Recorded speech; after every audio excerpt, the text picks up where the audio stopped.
사도행전 3장 6절에서 10절 말씀 우리 다 같이 합독하겠습니다. 시작. 베드로가 이르되 은과 금은 내게 없거니와 내게 있는 이것을 내게 주노니 나사렛 예수 그리스도의 이름으로 일어나 걸으라 하고 오른손을 잡아 일으키니 발과 발목이 곧 힘을 얻고 뛰어 서서 걸으며 그들과 함께 성전으로 들어가면서 걷기도 하고 뛰기도 하며 하나님을 찬송하니 모든 백성이 그 걷는 것과 하나님을 찬송함을 보고 그가 본래 성전 미문에 앉아 구걸하던 사람인 줄 알고 그에게 일어난 일로 인하여 심히 놀랍게 여기며 놀라니라. 아멘. 함께 기도하시고 하나님 말씀 열겠습니다. 하나님 아버지 감사합니다. 간밤에도 우리를 지키시고 하루의 첫 시간을 주님께 드리게 하신 주님 찬양합니다. 이 시간 주님의 영광 안에 거하기를 원합니다. 사모하고 열망하는 심령들에게 하늘 보좌의 영광을 보이시고 하나님의 능력으로 덧입혀 주시옵소서. 예수님의 이름으로 기도드렸습니다. 아멘. 오늘은 춤추는 예배자라는 제목으로 우리 하나님 말씀 함께 나누도록 하겠습니다. 우리가 살면서 무엇을 하느냐도 중요하지만 누구를 만나는가 하는 것도 굉장히 중요합니다. 좋은 스승이나 훌륭한 배우자, 또 영적인 좋은 지도자를 만나면 힘들고 어려웠던 인생이 아름다운 삶으로 변화되기 때문에 만남의 축복이라는 것이 우리 인생에 있어서 매우 중요한 것입니다. 가장 좋은 것은 내가 만난 그 사람을 통해서 우리가 예수 그리스도를 만나는 것입니다. 이것이 가장 좋은 만남입니다. 우리의 인생에 이런 만남이 있기를 바라고 특별히 우리가 예수 그리스도 우리 주님을 만나게 해주는 다리 역할을 하시는 여러분들이 되시기를 바랍니다. 이 사도행전 3장에 평생 걷지 못하던 사람은 베드로와 요한과의 만남을 통해서 걸을 수 있게 됐습니다. 평생 장애에 갇혀서 남의 도움 없이는 움직일 수 없었던 사람이 베드로와 요한을 통해 역사하신 그 하나님의 능력이 강타하니까 갑자기 발끝에 피가 돌기 시작하고 또 발목에 힘이 생기기 시작하더니 종아리와 허벅지 근육 살아나고 곧바로 일어날 수 있게 된 것입니다. 앉아만 있던 사람이 서게 됐고 서게 된 사람이 걸을 수 있게 됐고 걸었던 사람이 곧 춤추며 뛰면서 성전을 향해서 힘차게 뛰어가는 일이 눈 깜짝할 사이에 일어난 것입니다. 우리가 하나님의 일을 간절히 바라는데 어떤 일이 일어나지 않을 때가 있습니다. 소원은 있고 기도도 오래 하고 하나님 앞에 오래 간구하면서 앉아 있었는데 오랫동안 기도 제목이 응답이 되지 않을 때 여러분 낙심하지 않아야 될 것은 하나님의 응답이 때가 되면 눈 한번 깜짝하는 그 순간에 순식간에 오기 때문입니다. 그때가 되면 걷지 못하던 사람이 순식간에 뛰어다닐 정도로 찰나에 하나님의 능력은 완전하고 완벽하게 흠없이 우리를 하나님의 뜻대로 그 능력 안에서 일으켜 세우실 것입니다. 8절 보시면 걸으며 성전으로 들어가며 걷고 뛰고 하나님을 찬송했다 이렇게 기록하고 있는데 이 모든 단어들이 다 현재 진행형 시제입니다. 그러니까 쉴 새 없이 걷고 뛰고 또 찬양하고 박수치고 빙빙 돌고 이렇게 정신없이 뛰어다니면서 성전을 향해서 들어간 것입니다. 이제 걷지 못해서 구걸했던 이 삶은 완전히 과거가 됐고 불행의 연속이었던 이 사람의 삶은 이제 축제의 삶으로 변한 것입니다. 이제 성전도 이 사람에게는 더 이상 수치의 장소가 아니고 구걸하던 장소가 아니고 펄펄 뛰며 하나님을 찬양하고 예배하는 하나님의 집으로 완전하게 바뀐 것입니다. 이 일은 2000년 전에만 있었던 일이 아니고 예수 그리스도의 이름이 선포되는 곳이라면 어디든지 얼마든지 지금도 일어날 수 있는 일입니다. 지구촌 곳곳에선 지금도 여전히 이런 일들이 우리 구주 예수 그리스도의 이름으로 계속 일어나고 있습니다. 하나님은 어제나 오늘이나 동일하시고 그분의 때에 하나님의 능력이 임하시면 기적이 상식처럼 일어나는 것입니다. 우리라고 예외가 아닙니다. 하나님이 임하시면 우리는 홍해 속에도 뻗어있는 길을 보게 될 것이고 여리고성이 무너지는 것도 보게 될 것이고 쓰러지지 않을 것 같은 우리 인생의 골리앗 같은 문제들도 작은 돌멩이 하나로 쓰러지는 것을 우리의 눈으로 보게 될 것입니다. 우리의 불행한 과거는 예수님의 이름을 붙드는 순간 더 이상 알 수 없는 과거가 아니라 이제 예수님 안에서 해석되어진 과거가 될 것입니다.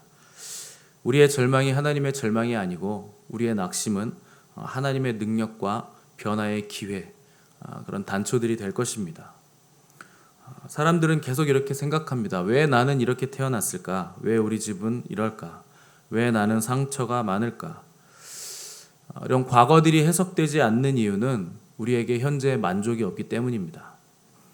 지금 성령의 충만함이 없기 때문에 우리가 과거의 상처를 핥으면서 괴로워하고 스스로 불쌍히 여기면서 계속 음지로 들어가는 것입니다. 그러나 예수 이름의 능력을 붙들면 우리의 과거는 전부 다 찬송의 이유로 변하게 되는 것입니다. 죄인에서 의인으로, 또 창기에서 신부로, 고아에서 하나님의 사랑받는 자녀로 우리의 신분이 완전히 바뀌기 때문입니다. 누가 이 극적인 변화의 통로가 될 것인가? 베드로와 요한과 같이 하나님을 향해 민감하게 안테나를 세우고 있는 사람들, 잘 되든 안 되든 비가 오든 눈이 오든 날이 좋든 좋지 않든 변함없이 성전에 들어가 하나님 앞에 앉아 있는 사람들을 통해서 하늘의 능력이 임하는 것입니다. 이런 사람들을 하나님께서 통로자로 쓰시는 것입니다. 우리는 하나님의 은혜이기 때문에 공평할 거라고 생각하고 하나님이 하시면 아무리 대충 살아도 하나님이 은혜와 축복의 통로자들로 쓸 것이라고 생각하는데 그렇지 않습니다. 세상에서도 열심히 노력하는 사람이 있고 그렇지 않은 사람이 있어서 결과는 다 다르게 나타나게 되어 있습니다. 심은 대로 거두는 것이 하나님의 법칙이기 때문에 그렇습니다. 어떻게 늘 기도하는 사람과 늘 새벽기도 나오는 사람과 주일 예배만 나오는 사람과 똑같을 수가 있겠습니까? 그것은 말이 되지 않는 것입니다. 그래서 우리는 믿음의 영역 안에서는 절대로 구경꾼이 돼서는 안 됩니다. 우리는 믿음의 방관자가 되어서도 안 됩니다. 이 성전 미문 앞에 앉아서 스스로의 힘으로는 들어가지도 못하고 나가지도 못하는 광야의 인생을 우리는 벗어나야만 됩니다. 광야는 지금까지만으로도 충분했습니다. 이제는 성전 안으로 뛰어들어가 하나님을 극진히 경배하고 찬송하는 사람으로 우리가 완전히 바뀌어져야 됩니다. 가장 높은 차원의 경배는 춤을 추고 뛰면서 찬양하는 것입니다. 하나님이 이 찬양을 가장 기뻐하십니다. 그래서 다윗은 하나님의 법궤를 다윗의 장막 안으로 들여오면서 춤을 추며 극진히 경배하면서 뛰어다녔습니다.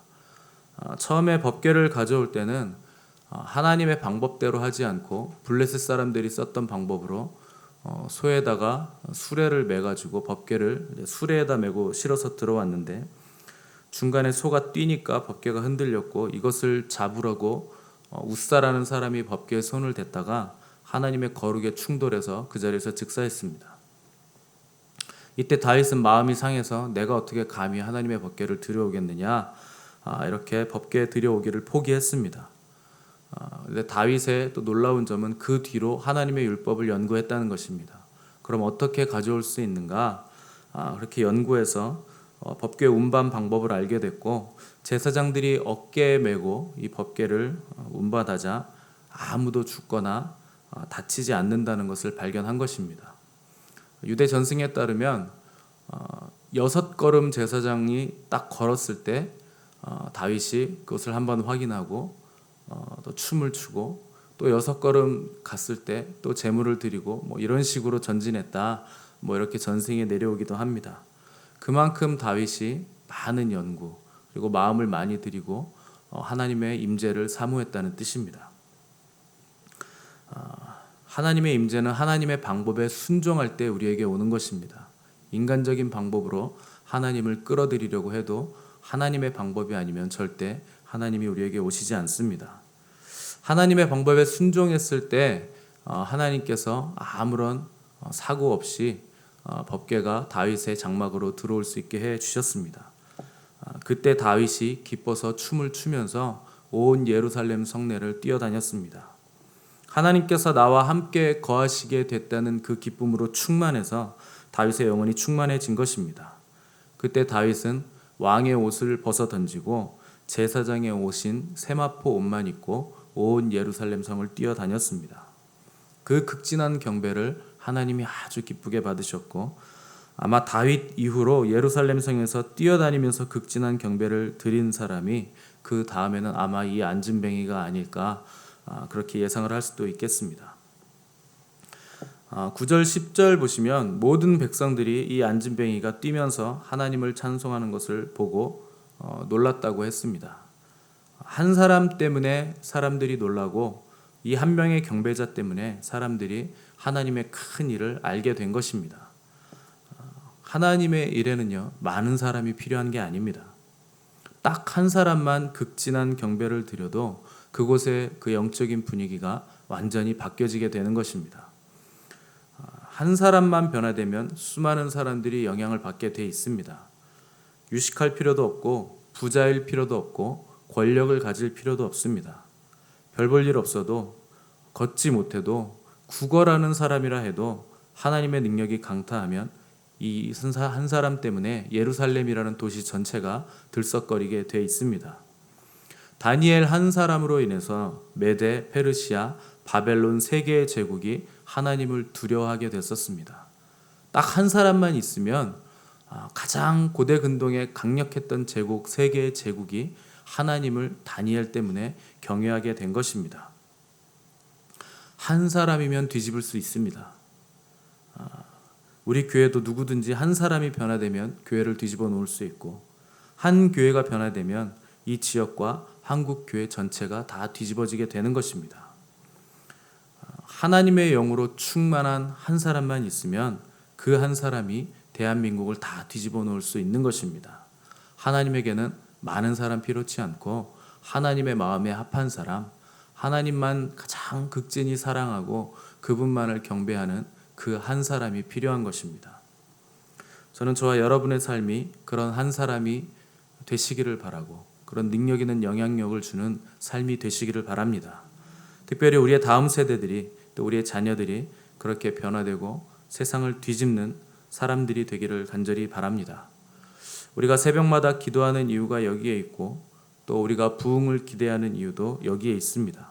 하나님을 극진히 찬양하는 한 사람, 하나님만 사랑하겠다고 결단하는 한 사람, 하나님을 향한 견딜 수 없는 열망을 가진 그런 한 사람, 그 한 사람이 여러분들이 되시기를 간절히 바랍니다. 기도하겠습니다.